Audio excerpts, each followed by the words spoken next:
Yeah, listen, I have been living and traveling and going in and out of the Middle East for 15 years, working on these issues.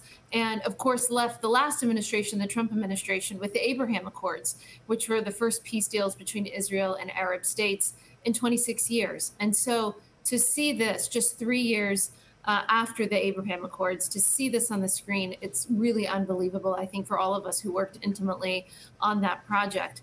I will tell you, as working for Secretary Mike Pompeo and President Trump, when you have a tragedy that befalls the American people, it's so incumbent for us to hear from our leaders, to know that we have a strong leader. You know, not many people know this, but after the Trump administration made the decision to kill Qasem Soleimani, who was the head of Iran's Quds Force, and he was probably one of the largest terrorists at the time. We made a very, very, dicey decision that it was controversial at the time to take him out. And when it happened that evening, Secretary Pompeo looked at me and he said, Morgan, this was my decision. You and I were going to go on the airwaves first thing in the morning, and we're going to explain it to the world. And so just mere hours after we had that confirmation, and we knew that American troops may be in harm's risk, the ones that were positioned in Iraq and Syria. So just hours after that happened, it was probably 10 interviews each that Secretary Pompeo and I did to talk about that, to explain the decisions and why we made the decisions that we did. I say that to you to give you some context for what it's like to work for a Secretary of State or a president and the decisions that you make behind the scenes. I can say that I was proud to work for Mike Pompeo, who immediately said, this is my responsibility. I will go out and explain it. And for me to not have seen the vice president since Friday night, I believe, and to not have heard from the president for over 24 hours since it was confirmed that 11 Americans were killed, and we don't know how many hostages. And we know, as Neil Cavuto was just showing on his last show on Fox Business in the last hour, we've got probably at least 200,000 Americans that live or are visiting Israel right now that are stuck. They don't know how to get out. They also haven't heard from their leaders or from this government. So we are in perilous times, and the country desperately needs someone to step up. Morgan, after President Biden speaks, the White House briefing will get underway next hour. Biden's national security advisor, Jake Sullivan, will be speaking. Now, just days before these deadly attacks, he bragged the Middle East was quieter than it's been in decades. Listen to this. The Middle East region is quieter today than it has been in 2 decades. Now, challenges remain. Iran's nuclear weapons program, the tensions between Israelis and Palestinians. But the amount of time that I have to spend on crisis and conflict in the Middle East today compared to any of my predecessors going back to 9/11 is significantly reduced. I mean, Morgan, I listen to that and I say, clearly he was spending the wrong amount of time on these issues. What's your response to that? Listen, these jobs are very difficult. And he was working on historic peace between Israel and Saudi Arabia. They were trying to get to those normalizations.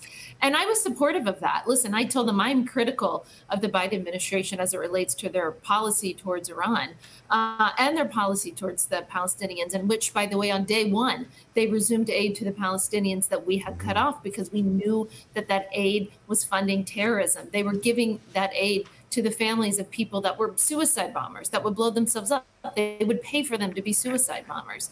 So on one hand, I have been very critical of the Biden administration. On the other hand, I understand what it's like to wake up to surprises around the world. That's what happens when you're in these positions of importance. But I think sadly for Jake Sullivan, it just goes to show that they did not understand how deeply flawed and how deeply failed their Iran policy was. And they should have. First of all, they had to essentially fire or put on leave their lead Iran negotiator. They had to suspend his security clearance, and he's under FBI investigation, reportedly for some of his close associations. And he's not the only one in the administration with very questionable Iran associations in positions where you think one might not act to have a security clearance. Further, Iran was getting closer to the bomb. Secondly, Iran was getting billions of dollars in new oil revenue because the administration made the calculated decision not to enforce the law, not to enforce sanctions that are on the books. So I think that they have a giant blind spot when it comes to Iran. They were so desperate to get back into the JCPOA, which was the failed Iran nuclear deal that President Trump withdrew from.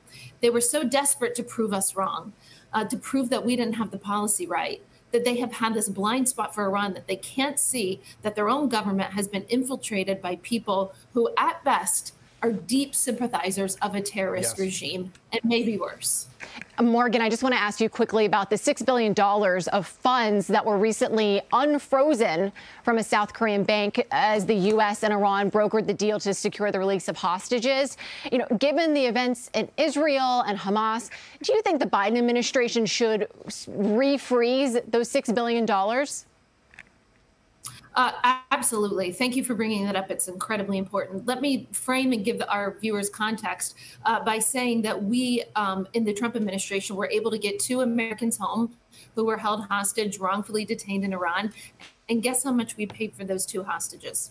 $0. So it is possible to have a negotiation with Iran and not pay them off. And by the way, that was the largest ransom payment that the United States have ever paid in our history for a hostage. So what the administration has said is this is money that was frozen from sanctions, from Iran's oil revenue. It was sitting in a South Korean bank.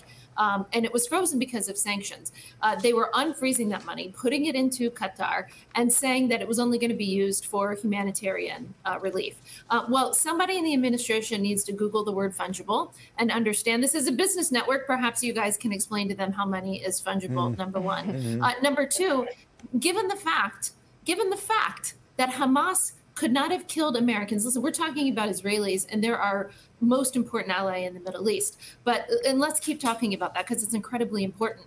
But given the fact that Hamas has killed Americans, and Hamas would have been unable to kill Americans without the aid, without the support, without the funding, without the training, without the military equipment from Iran, it is time to freeze that money and finally hold the regime, the Islamic Republic of Iran, responsible for the terror that was unleashed yesterday on Jews from countries around the world. We saw the Italians are reporting that there's at least 10 or 11 Italian hostages that Hamas has right now. This was the worst day, the worst killing of the Jewish people since the Holocaust. And I am not the first person to say this, but as a Jewish American, I always wondered how the world could watch the Holocaust happen and see millions of Jews killed and not do anything about it. I no longer wonder how that happened.